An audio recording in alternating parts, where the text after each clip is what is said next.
Okay, so first of all, thank you for being here. I know sometimes, these talks can take a little bit of time, but I hope we are going to make it as entertaining as possible. Because I know time is precious, we could be all doing something else, in the beach or whatever, but we are here, so we will try to make it worth it. Yes.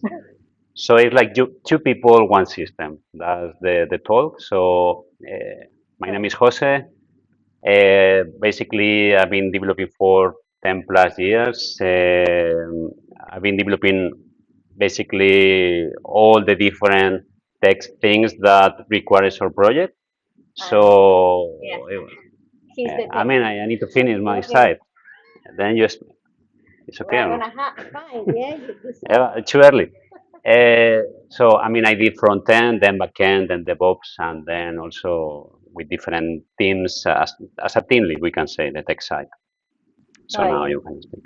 I am Silvia and I am a product designer and a strategist, and I also do brand systems because I actually like branding very much. And I have been, well, by trade, I am an industrial designer, but for the past 12 years, I have been focusing on product design and especially strategy. And And yes, together we've been working for, I mean, a big array of customers, but mostly sports industry. hospitality, Yeah. education, banking. But to say you are into paddle, do you know the sport? Of course, I guess. Do you play paddle? No? Okay, so I guess you World Paddle 2, you don't know who they are, but it's okay. Let's carry on. Okay, so main idea of this talk is the gap. The gap between all the different parts, uh, departments that are creating a project. So yeah, before we carry on, so how many of you have worked on a project and where the teams were not aligned properly? How many of you? Okay, so I guess so, nearly all of us. Yeah, I mean, it's a big issue. Yes. And how many of you have had to go back and rework something because the goals were not clear? Many times, yeah, for sure. So aside of her, I mean, any other designer here or not really? Tony, you say you're a designer? Oh, So creative mind. Tony, you say you like design. I mean, you do with AI or something, right? Or not? I started as a web designer, Yes. but then in September of 2025, I switched completely to cloud code. And now I'm full stack developer, but also foundation is design because a platform that is not being loved, that destroys time, doesn't say that. So design has always been foundation. Okay, very, very good. So creative. Next day, next day. Okay, so most people think products fail because of execution. Execution? execution. Yes, thank And you. but we don't think like this. Every project begins with reading. You can read it from the business mindset, the design mindset, and the development mindset. Um, but So basically, what is going on is the first reading never said everything, the whole picture. Because when you have the brief of the project, you as a designer, me as a developer, the guide, the owner as one that it was the money.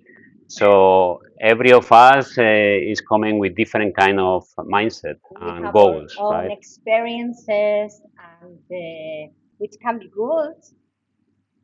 We are bringing kind of the experience. It helps us. However, also it has some kind of walls, some filters, Yes, right? but of course, it can speed up the process with experience. It's not the same starting with a project from the very beginning, but when you have been working for 10, 15 years or more, then you look at things with a filter. Yes, of course. I mean, we are kind of pro experience, but at the same time, we recognize that the experience can have kind of the cons, right? So yeah, the experience can become a filter, and the faster we recognize something, the faster we stop looking further, right? Exactly. If we don't go beyond, whatever is apparent. We just stop there and we say, okay, yes, this has happened to us in the past. So, okay, I know how to handle this. Let's do it this way. And then we stop there, and this is probably not a very good idea. Okay. So let's show you how it works. For example, this is just like an experimental brief. Let's say that we are given this brief for a dating app, and the owner wants to do a frictionless checkout, where the user just gets driven to the call to action and without hesitation clicks and goes through payment. I mean, the main issue is like the owner knows basically that he's losing a lot of money in the checkout for some reasons. I mean, he's coming to us as an example, and he's saying, you need to fix this because I know a lot of traffic is coming to my checkout. However, a lot are not going through the payment. So this is an example, like explaining the. It looks simple, but then everybody sees the project with a different view.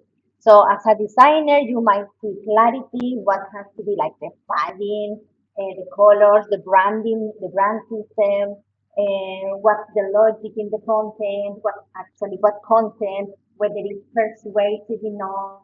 You have to apply psychology to the design, and finally, yeah, all the legal stuff. So, but then. So from the development side, from the tech side, I can think about the payment gateway. If we are gonna do an iframe, if we are gonna do like a third party, I mean payment gateway website, and then we go to the third party site, and then we do a callback just to go and return to this site. And I thinking about the events, what is going to happen if the payment fails, what is going to happen if the payment goes through, and all these things is coming to my mind when I see this kind of. And the owner, they just want numbers, conversion, and the question, when are you gonna finish?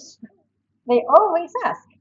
And then the key person, which is the user, is thinking to himself, can I trust this site?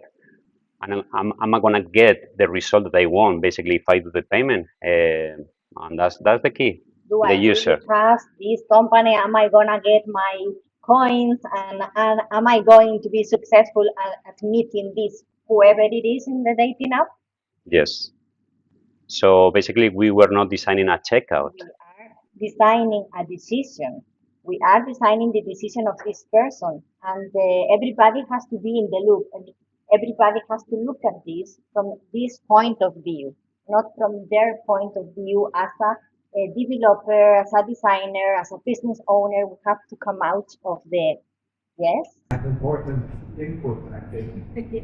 You are designing a decision. You could also say you're context engineering. Context engineering, yeah? Yes, this will be the topic for my next. Okay, yeah. I buy it. I will come. You already got an idea. Okay, so that's where the gap appears, the title of the talk, right? It's not between design and development, it's between different interpretations of the same project, the same reality. Looking at reality from different perspectives. Everybody sees the world in a different way. And it's sometimes people in general we have our boundaries, and it's very difficult sometimes for teams just to be involved with each other and to understand, to be flexible at the end of the day. Yes. So these three circles basically tell us three different departments, three different persons that can enter to the same project. It can be the owner, it can be the designer, it can be the developer. Basically, the gap is kind of in the middle. It's like I see this kind of interaction dynamics is like the owner is gonna deliver the brief to the design department. The design department is gonna develop is gonna do the creation, and it's gonna deliver the design, the final design to the development department. So it's kind of a waterfall kind of dynamics of creation. But there is no contact. So the second kind of image is like they're in contact. Now they are kind of speaking between each other. Each of them are providing their experience, their ideas, and the expertise, we can say, right? But still, it's just a external connection between all the sides. And this is the key. The gap is in the middle. It's something new. Why? Because, as you say, the persons are breaking their boundaries. They are open to understand the project, to create something new from there, and to not be so fixed in the experience, right? Yes. Okay. So that's what we call unlearning. Unlearning doesn't mean just to forget everything that you know, everything that you have learned. It's just seeing the system with fresh new eyes, looking at problems from different point of views, if you want to say, or using someone else's hats. Yes. Yeah. It's like to be open mind, to listen to the person that you have in front, and to create together, no alone, right? So the CTO stop asking what's the best architecture and start thinking about the behavior that is trying to enable in the system, right? And the product designer should stop just looking at the pixel perfect product and the whole journey and looking at the whole system, designing the system. And So the product becomes clearer. You say that. sorry? La palabra la Ah, mejor tú. so the product becomes clearer. Yeah, that's perfect. Because Not because anyone gave up their expertise, it's because nobody is defending. Nobody is exactly. like, this is kind of a fight. I'm gonna be in my side, and I don't want to be involved in your side, right? I don't want to be involved in design, neither in the owner issue. I just want to develop my code. Because from our experience, some teams they might be protecting their ego, their designer ego, developer ego, and in order to make better products, we have to open up ourselves and okay, yeah, we have our experience, but we have to listen. So this is how we work because we challenge each other Really, views, yeah. and yeah. Yes, I have been challenging him many years with my designs, and he has been like at the beginning, okay, okay, yes, I'm going to do it.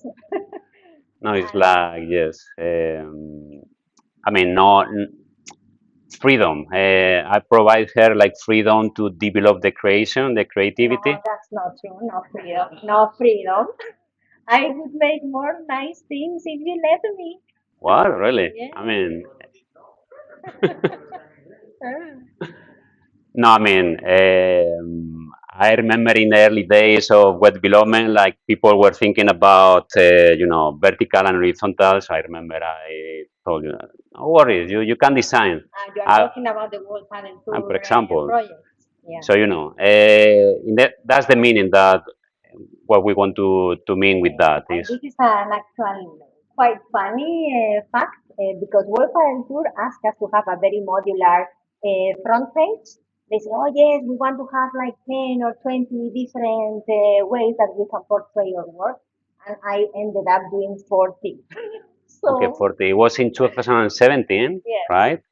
And I remember, I mean, I did it, but it was big time, big development. I increased my level of everything because, I mean, it was a big issue to develop just not only the desktop, but, the medium size for tablets, then the mobile. So Yeah. it was a big challenge. So that's why I'm saying that I provide freedom. I give you the freedom to develop. Now, probably it's not that much, You right? see? No, no. Not as crazy as before, probably. So yes, the real product doesn't live in Sigma. It's not like we as a designer, okay, there you go. Here is my beautiful design and you have to develop it now. So neither in the code base. That means that it's not the code base that are gonna have the power to control the design and the creation, right? Because you are sticking in a system. So the product lives. Yes, it lives in the gap between assumptions we make, between the different possibilities, Perspective, disciplines. disciplines, and curiosity. Without curiosity, nothing happens, and we will stay the same. We will be making all the products look exactly the same, and the functionality will be always the same. So, Yeah. So the idea is the product lives in the cup. So mind the gap. I mean, you've been in London, mind the gap. And I mean, for the next project, yeah, you can. yeah, so if you are going to work on your next project, instead of asking, what should we build? You should ask, okay, what are we not seeing yet? And this is something that it has helped us very much in our journey with our company. And Yeah, like open mind. Yes. So that's it. So thank you very much.